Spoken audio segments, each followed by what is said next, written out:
Hi, welcome to Santa Cruz Art League. My name is Anetta, Hi, I'm Grace. and today we're bringing you episode number 11 of our podcast, or whatever this is. And today we're going to have a really juicy discussion. We are going to introduce a new segment. Thank you.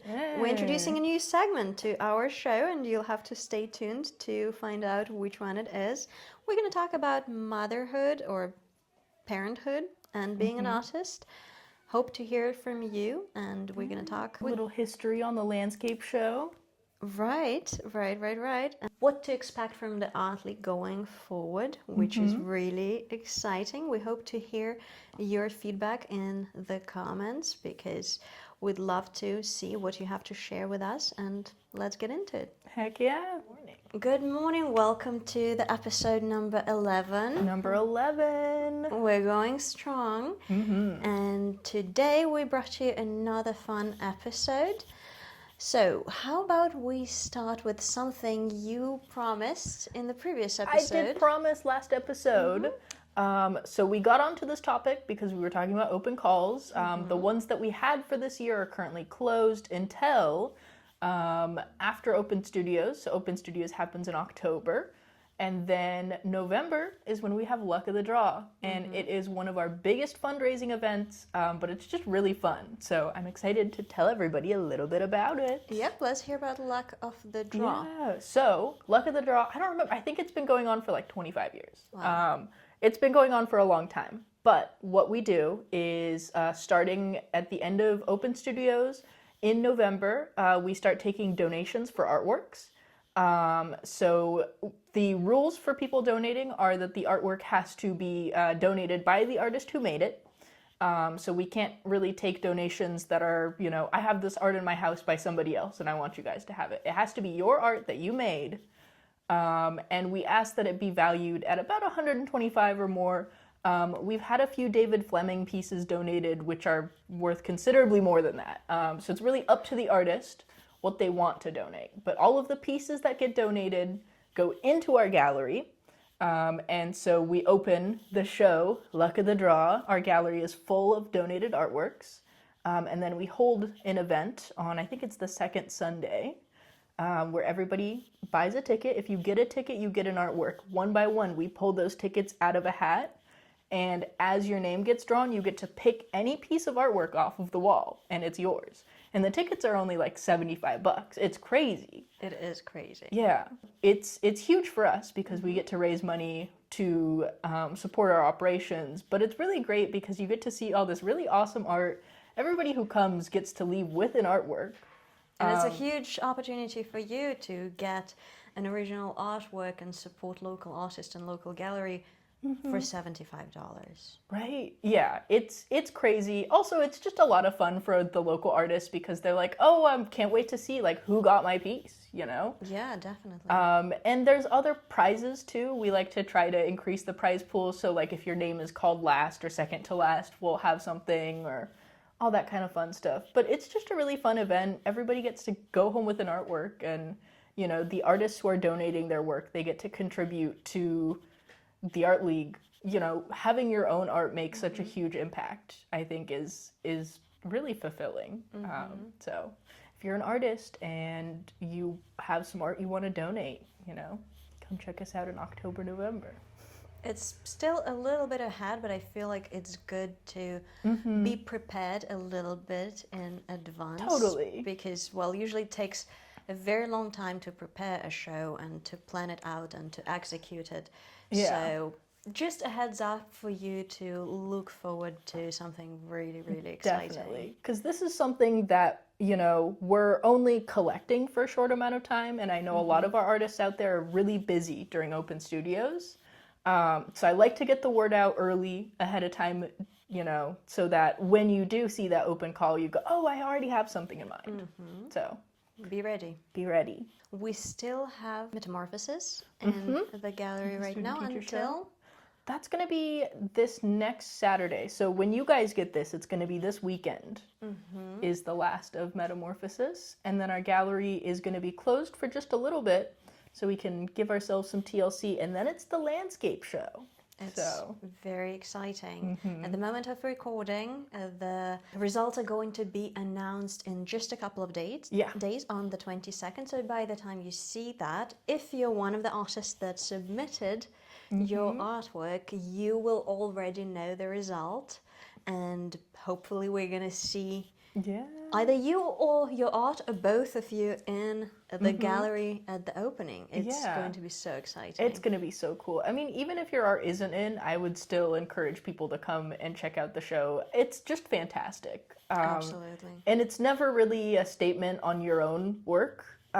This show is super competitive. We had almost like 350 people artworks submitted. And then our gallery can only fit like 70, maybe 80 pieces. So it's super competitive, and just everything was amazing. Everything was awesome. So I can't wait to see who's in. Absolutely. So I feel like so many talented people will get a chance to see their artwork displayed, and hopefully we're going to see you at the opening if you're not one of the artists who submitted or decided to exhibit, and maybe it will give you the confidence to participate next year, because next year is going to be 95th I annual know. Oh gosh, show. It's been going on for so long, and every year it just gets better and better. So I feel like that also has to do with maybe mediums and techniques that gets almost improved with time. Totally. Yeah, I think that the more time that people have had to like process and practice, things just get so, I think like styles and sense of tastes also changes over time too, and so Absolutely. I wish that I had better record of the winners. Because we're such a small location, we can't have everything like that archived. So it's probably in one of our old board members' attic somewhere, but I've seen some of our older members' art, and it's pretty good. So wow, if you have any intel, please share it with us, because that would be really cool to see some like 100-year-old archives. I feel like that is touching history at its finest, and I'm never going to get tired of saying just how important art is, because pretty much everything we know about humanity is because of art. Totally. Is because of either pottery or painting, cave painting. We learned about how humans lived, how humanity developed, how the family society was, how the families were established, how the society was functioning because of art. And it's rather exciting to think that maybe, in like 1,000 years, someone is gonna discover archives of the Art League. It's gonna be so crazy. Right? I remember last year, our juror for the landscape show, Calvin Liang, he led a workshop, and I didn't get to attend the workshop, but I was there making sure everybody got to the place because they were doing it outside. And I remember like listening to his like initial lecture, kind of talking about like what kind of paints that he likes to use, and he was talking about like, oh, you want to get artist grade oil paints because, this, if you paint with this, it'll last you your lifetime, it'll last you maybe 100 years. But if you want your stuff to last like hundreds of years or even 1,000 years, you need to use like this quality so it doesn't degrade over time. And just like the thought of somebody like making my art so that it would last for more than 100 years, for more than my lifetime or whoever I'm giving it to's lifetime. It just like, it didn't occur to me before then. And I was like, wow, that's like a real artist. Not to say that like I'm not, but I was just like, wow, I hadn't thought about that. That's so profound. It is a very important point. And I think that also is a part of giving yourself permission to say, like, I'm a real artist, because I've noticed so many very talented artists, not pointing any fingers in any particular direction, kind of like struggle to claim that and step into that role fully, because we live in California and the sun is, we are blessed with the sun. Always.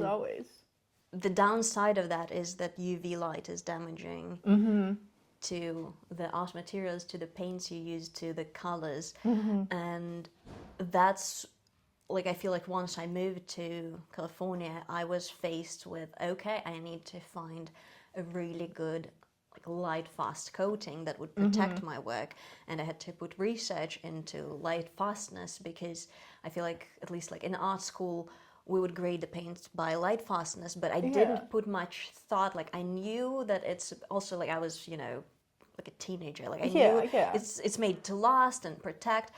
But especially like when you're that young, you kind of don't put much thought into what it. is 100 years when you're 7, 12, 16? Absolutely. Like, that's forever. But yeah, I think definitely as you grow older too. But just also self-identifying as an artist is hard. Anytime somebody comes up to me and goes, well, I don't know if I'm much of an artist. I just like do stuff here and there. I'm like, if you make art, you're an artist. But Yeah. me? No.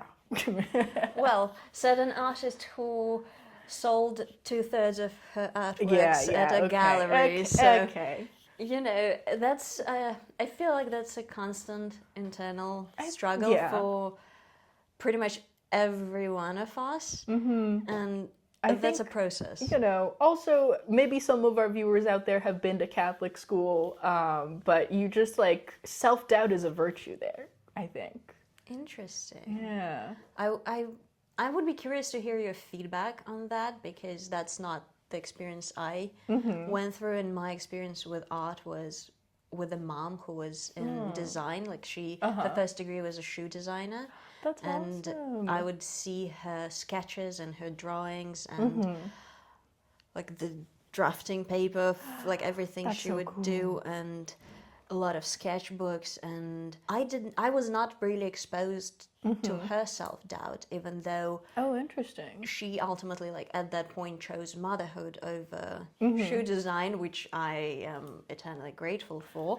Even though, like, it's a little sad to think that she could have been. Yeah. My paternal grandmother had a similar thing. I think she went to Mills College, a women's college in California for art, and she super talented, amazing pastel artist. Like I have portraits that she did of all of her, or I don't have them, but our family has portraits she did of all her kids, and like she almost ended up working for Disney, but then she got married and had kids because that was like the choice that you made back in the day, which, you know, thank you, Gran, for having us.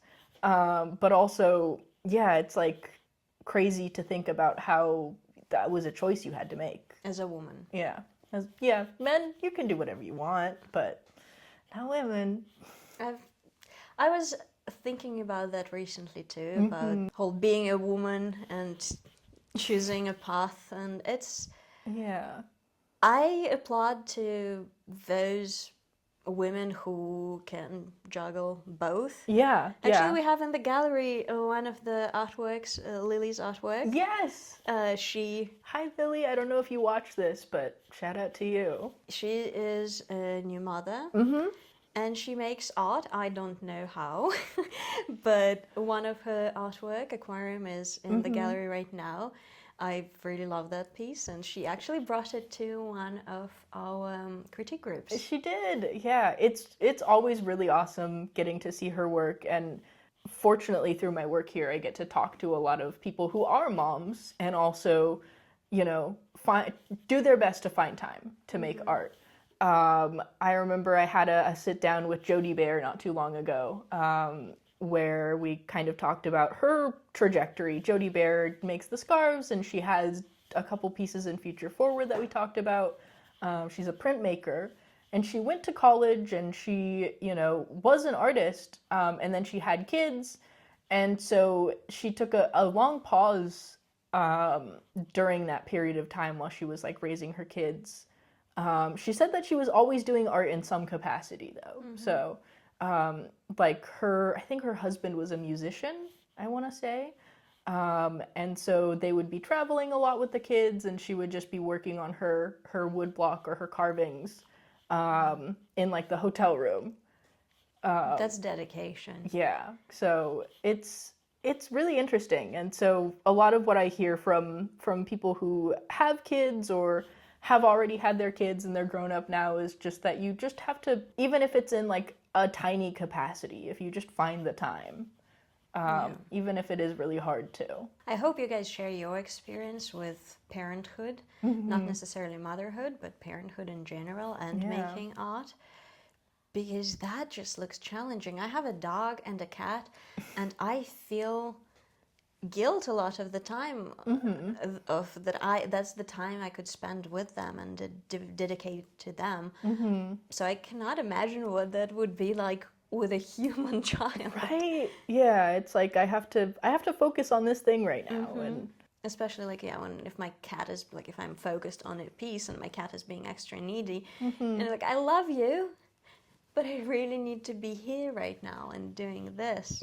So props to you if you're a parent and you're an artist, or if you're a parent and anything else besides, or if you're just a parent, that feels like an incredible achievement by itself.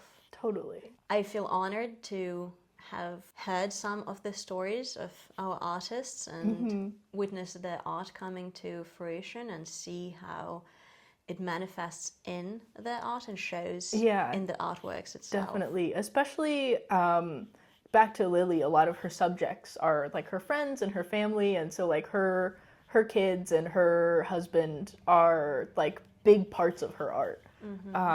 And I think that that's really sweet, you know, the way that your family or your friends or your community show up in the art that you're making. Absolutely. I think is really sweet. And I think it makes sense because in my personal art practice, at least, art is the reflection of my inner world and what's happening on the inside. So I can only imagine when something so big and important happening that it will reveal itself in your artwork too. And I know I touched on that in the previous episode, but I feel like this exhibit that currently is in the gallery is, and I'm pointing there because that's time where the gallery's there. You're getting to know the lay of the land just a little bit. Yeah. I feel like it's so different and it's so warm. That's why, like, every time you come over here, it's going to be something very different from what you've seen before. And this one is really warm, really cozy, really homey. You can feel it through the art. Right, the passion and the joy and the appreciation for each medium, I think, is really sweet. And the sense of community that a lot of the people gain from being a part of these classes. You know, we have a lot of people who, like, every 4 to 6 weeks, our classes are in series of 4 to 6 weeks. So, you know, you're spending that time, but then a lot of the people too will continue to take that same class. And so it just becomes a community space where, you know, you make friends and you do your art together and you're improving on your craft, and having a space to honor that is really nice. And I think it's definitely felt, so I hope you come over and check it out, because you only have until this Saturday, so get here. And then it will be the landscape show, which is going to be, I'm really excited to see what Kim does with the space. Definitely. So our curator will be hanging the stuff.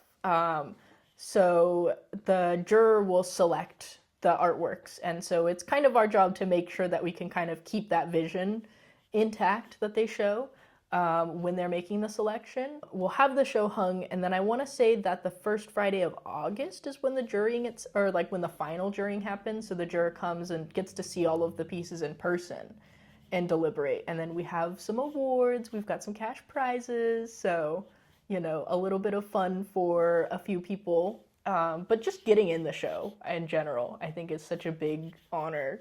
Definitely. So I can't wait to see. So cool. I just love landscapes.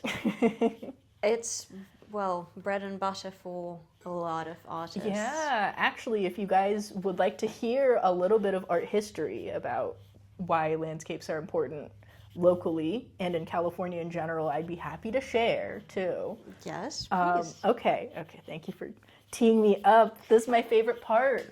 So our organization was founded in 1919 by a group of landscape painters, but you might be wondering, why were there so many landscape painters in California during that time? because post-industrialization, paints used to be really, really expensive to make. You had to collect the pigment yourself. It was a really involved process. It was super expensive. And then after the progression of chemistry and mass production, you started to be able to see artists take their paints outside and actually be able to paint out in the environment, which was crazy. So that's when you would see like the Impressionism, Van Gogh, Monet, names. And a lot of people, trying to capture the accuracy of like the lights and colors of the landscape rather than like super clear, crisp images, because you only have a couple hours to paint outside, or else the light just changes, it shifts. And so that was kind of foundational in the plein air movement. And then as, Manifest Destiny starts to happen and more people are coming to California, people start to paint the landscapes because it's gorgeous here. Being able to tell your family what it's like in this new place that you're inhabiting, if you want to convey to your friends and family out east that like things are great here, it's beautiful, you'll send them a painting of the landscape. And so for a lot of artists, that's another way that they could make money, but also that's another way that you can have your stuff displayed in galleries back east, which is where all of the provenance was because it was so early in California existing. And then, artists decided, well, let's stick together. We'll make a community. We'll sell our art. We'll support each other through this process. And that's how the Art League was founded. That is so cool. Thank you for sharing that. Yeah, little story time with Grace. Absolutely. And I know because at this point we still don't know which artworks are chosen, which styles are going to be featured, which techniques. So it's extremely exciting, but I hope to see some Impressionism. Oh, there always is. There always is. I feel like as a child, my mom was a big fan of Impressionists, so I grew up with it, so I'm partial. And well, living in Europe and being exposed to a lot of course, like, really, really, really old galleries and having a privilege to be able to visit them again because of my mom who would, I'm not even going to say drag me as a child because that was really exciting, and she would tell me also about the history of the movement, and I feel like Impressionism is such a fascinating concept.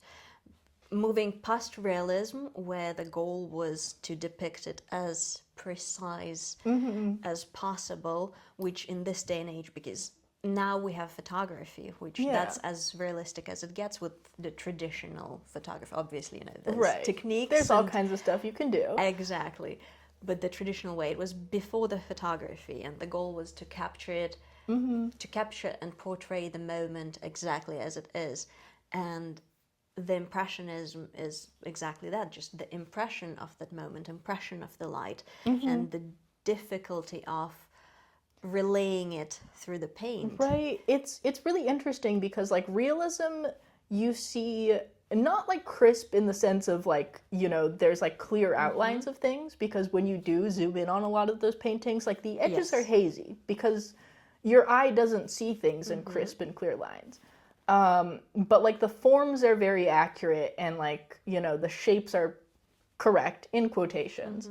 And also, idealized too, to give a more sense of realism. And then Impressionism comes along and it's about getting the light and the darks and like the warmth. The feeling, the feeling of being in that field. And so when you look at them, you're like, okay, maybe it doesn't look exactly how a tree would look if I was looking at it, but it feels like you're in that field. It feels like you're in that environment because they just have a way of capturing that very powerful stuff. I think I have a very powerful memory as a very small child of, I wish I remembered what artwork that was, but probably Monet. Like a very large canvas, and my mom was like kind of taking me and telling me, you gotta step back to see it, and when you walk away from it, then it's coming to life. And being a really small child and just having my mind blown pretty much, and then seeing it and then having an opportunity to come close to the canvas and look at the details and each paint stroke and texture, exactly, and examine that part and how different it looks up close to when you step back. And that part of an art piece is just so magical to me. Yeah, definitely. And well, majority of them were landscapes of, you know, those classical paintings, but I'm definitely, like, my favorite impressionist is Renoir. And oh, can I tell you about one of my favorite portraits? Yes. It feels really intimate. Yes, let's hear it. I am I feel like when I fell in love. I was in art school and I was like about, I would say, 13 years old, and we were going through Renoir artwork, and they showed the portrait of actress Jean Summary. I'm going to show you, and I'm obviously going to put it on the screen, but can I show you a photo? Yes, let me see. Oh, I'm so excited to tell about that. Yeah, I love hearing about people's favorite art. Oh, it was just a really formative piece for me as an artist and as a human being. Okay, so this. Oh my gosh. So that is the portrait. Wow. And I remember the art teacher telling us, well, obviously, you know, going through techniques and lights, but then she was like a socialite, French socialite and actress. I remember teacher saying, if you look at her face, you can see how half of her face is smiling and another half of her face is sad, and how she encapsulates the whole theater and the whole experience of human existence in one piece. And I remember just being so struck by it, and also recognizing that in my face, because my face is not perfectly symmetrical, and I've always felt like kind of one side is slightly smiling and another side is slightly different, because, well, everyone's face is not like perfectly mirrored, and seeing that what feels like imperfection in such a beautiful masterpiece. Yeah. I was just stunned, and the original is exhibited in Moscow. You can see it if you are get there. to Moscow. Yeah, I'll put the gallery name just in case if you're traveling. If you're headed to Moscow. And Yeah. I love how like hazy all of the details are. This probably just isn't a really high res picture of it that I'm looking at, but I can tell that the brush strokes are They're quite loose, yes. Yeah, there we go. That's a better. Yeah, it's like you're not 100% sure where the background ends and the person begins until you kind of zoom out, and then you're like, oh, okay. There is delineation, but it's not clear up close. But that just adds to how like soft and luminescent she feels. I think she really does, and it feels like the viewer, captured her attention, and she is there with you in the moment. Right, and then like if you zoom in kind of on the eyes a little bit, this is where I'm getting a little technical maybe, but like the color of her eyes isn't like a white, you know, it's like a gray and like a little pink, and then the painter has these little dots of brighter whites that really make her inner eyes shine and like add that very human inhabited quality, you know, when the eyes look like they're actually a person's eyes as opposed to like just a painting. It's just really beautifully done. Yeah, and I love how the background is also whimsical, so it is like a hint to something like fun and eloquent it's like happening. Flowery and yeah, and if you like, do you see what I mean by if you cover half of her face? This is like the corner of her mouth is looking up, and this corner is looking down. Very and I feel like that's so fascinating. And the jewelry and her dress, it's like a hint for you to. It just all comes together. God, I love art. I know. Maybe that's what we should do in each episode show like one piece of art that we like and talk Artwork about review. it. I mean, I don't think I'm there to review Renoir, but No, I but love we're talking just about gonna it. gush about artists that we like. It was a very, very formative piece of me as an artist, and seeing, I don't know, just seeing so many originals of world famous artists is such a privilege, and I just feel so blessed. I want to share too an artist that I really like. Okay. This artist, she's a contemporary artist. She goes on Instagram as Not Sorry Art. Let me see if I can find. Do you want my phone? Let me go get my phone. Okay. Because I follow her on Instagram and I can find her in like 2 seconds. I love that for us. Oh, this is, I feel like we've unlocked a new segment for the show. It's time for show. I'm so excited. Okay, hold on. Let me actually get her her full name. But she goes by not_sorry_art. And her name is Sorry. And she does these wonderful contemporary still lifes. I love that. And I'll see if we can put some of her art on. But It's so juicy. I know, right? So she grew up in Florida, and a lot of her work focuses on like American poverty, which is like different from the kind of like Dickensian ideas that you'll have about poverty, where it's like drab and run down. She talks about how like contemporary American poverty is like very bright and colorful and like abundant of things, even though, you know, you're lacking a lot of things, but it's anyways. But she does these wonderful still lifes, and let me see if I can pull up one of my favorites of hers. Everything she does is really good. But just a lot of her work surrounding like growing up in poverty in Florida. A lot of her stuff is just really colorful. And she would also do this thing where she would like use glitter in a lot of her paintings, because she's like, you know, when I was a kid, everything sparkled. And so it's really interesting. But she's definitely somebody that I've taken huge inspiration from. If you look at a lot of her work, she does her underpaintings in like neon pink, or she'll do like outlines in really bright colors, even her like very naturally toned things. And it just adds this element of like luminescence to her pieces. And that's definitely something I've like stolen in my own practice because I think it looks really good. Anyways, one of my favorite artists, she also does landscapes. So if you have an Instagram, you should follow her. Anyways, one of my favorites.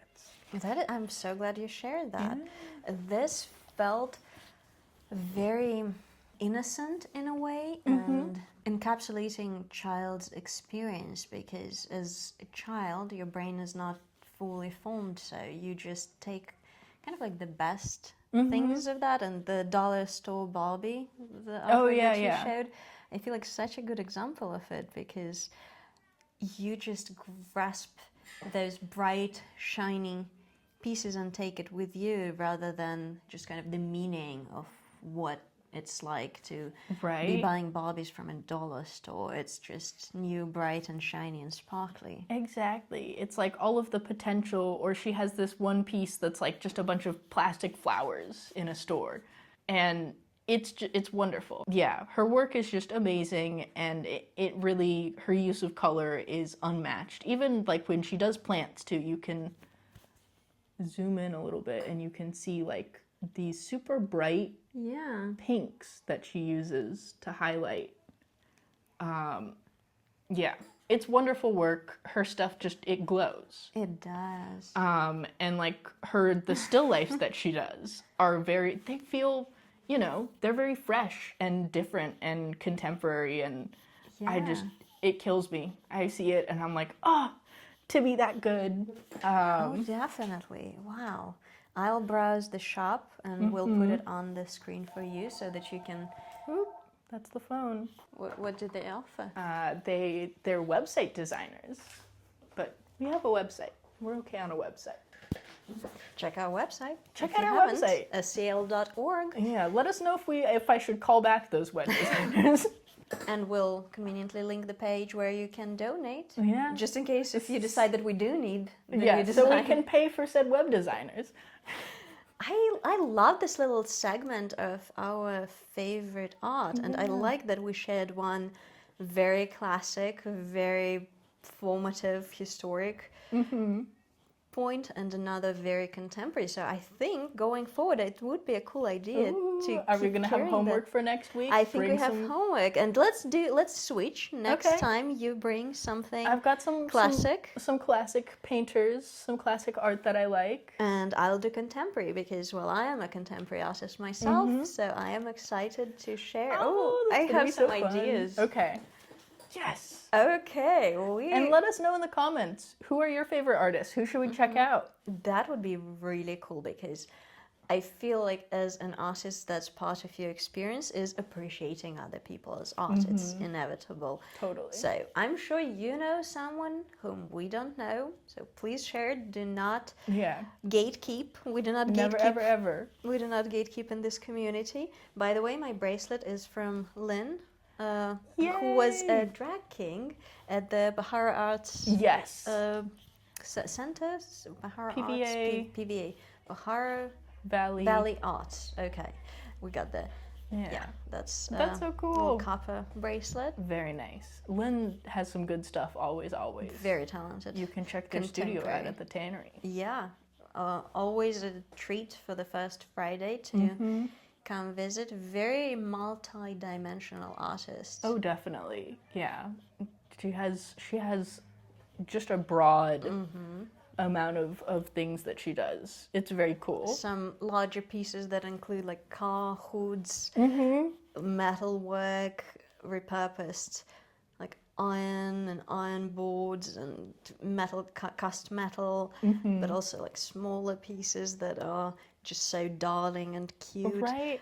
If you're ever looking to meet some of the coolest people in the world, literally all of the women who do 3D art, like the women in found object and metal casting, they're so cool. I could never ever compare. They're just like, someday. But It's not about comparison, it's about community. this is true. And I feel blessed to be right there, almost like next door, so to say, Yeah. to so many talented people. I know. You get to like bask in their glory and see all the stuff that they're working on and be inspired. One of my favorite things, and I encourage people to do this, if you like to sketch, is take your sketchbook to where there's like a bunch of sculptures, because they're not shaped like any normal object would be when you're out in the world. And so I feel like it really, really is helpful to your eye and to your drawing to like sketch abstract things and try to convey that as accurately as you can, or not, but yeah. That's a great tip. Or it will give you an inspiration for something. For me, sometimes it's not necessarily like the sketch itself that's going to be a finished artwork, but it would give me an idea for a shape, how to compose a different piece. So it will be like a composition inspired by that. If you just like take on, difficult tasks, like drawing something that you have no other reference for because it's a shape that you just don't encounter, is such good practice, because then if you're just drawing like a shoebox, like easy, you can do that. If you can draw like an abstract sculpture, you can draw a shoebox. Definitely. So it'll save you. Look at us giving tips left and right today. I feel like that is so juicy. And if you can hear kids screaming, that's because the kids are screaming outside. It's summertime. Wait until we get to Harry Potter week. What is a Harry Potter week? Harry Potter week. It's like we have a summer camp in our theater program where they do Harry Potter. And basically this whole building transforms into a magical school. It's very dangerous to be holding a pen, because they will hit you with the Expelliarmus and you have no choice but to huck your pen, because we have to maintain the verisimilitude of the magic school. It's not their fault. I'm in their magic school, so I have to be disarmed when I get hit with the disarming spell.